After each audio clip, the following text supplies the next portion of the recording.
Hi Niall, it's Brian here with my CA2 screencast. I obviously won't keep you very long as I don't have much to show.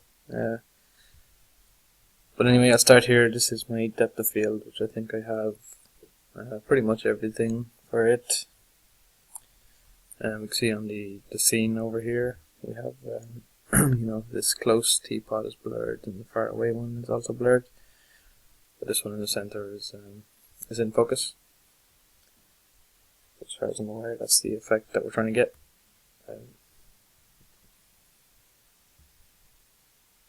I have these sliders here for the near and far and focal. So I can slide them around to move the focal point. The way my scene's set up currently, it works best at like the way I had it set up beforehand. So I'm not sure exactly what we're going to see here, but you can kind of see a few little changes there. It's not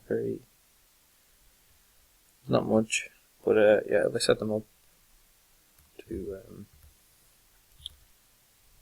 these values, so near is at 0.8, far is at 0.9, we get the correct effect that we're looking for. So we'll look through the code here. Just scroll down to where how many bits that have actually changed.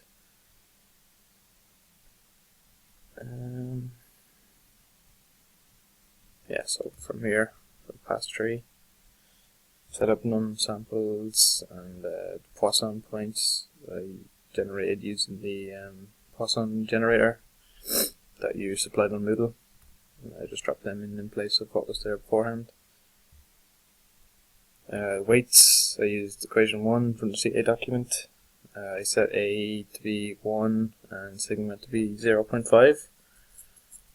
And these are the values that I received back for the Poisson points above. Also the reason that I have 16 points is because I know in the CA document it says 12 points, but all the diagrams show 16 points. And also any time that you're talking about it in class, you said 4 in each quadrant, or 4 in each section, which is 16 points. I don't think it makes much of a difference, but that's the reason why I have 16 points and not 12. There's a bit of confusion as to whether you wanted 12 or 16 points. So here's the sliders that I set up. I have a min and max of 0 and 1, and 0.05 slider or step, and they're on a slider. And then I have these default values that I said work best. And here's where we do everything. So I start off in pass tree by getting the color depth, which is color and depth, and then extracting the depth from it. And I set up these two, which actually it should be outside global variables, but they're there for now. These COC and COC max. And then we do the depth equations that were in the CA2 document as well. And this here, I'm not 100% sure why you need to do this still. You'd said before that it's kind of one of the things it's hard to get your head around why you need to do that. I'm not sure why we need that, but it doesn't work without it. So, and then we have, I just have this scalar value, which I should probably put into an outside variable as well. But this is the another equation there, just showing how you get the COC. And then inside the for loop, then we go through all the way up to the amount of samples, so 16 times. Say I got a little bit of help from Lucas here.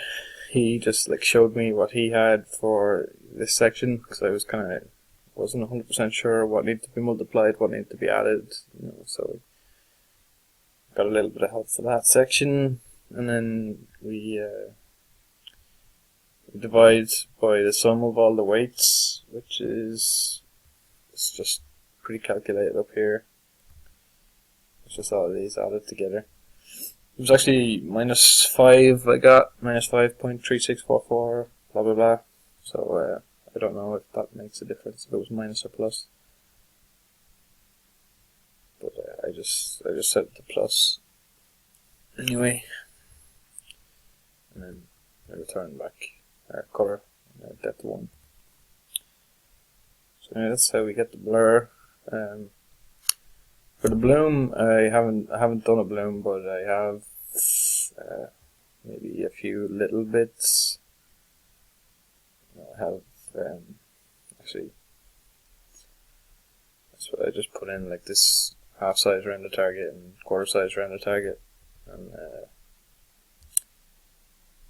was going to do the filter in this downsize function here. I'm just going to do the 5-point filter there and try and write it out to the half size around the target, but I'm running short on time and I have to head out with my family, so I didn't get a chance to get any further than that. So that's all I have anyway. If you have any questions, please email me and let me know. Thanks.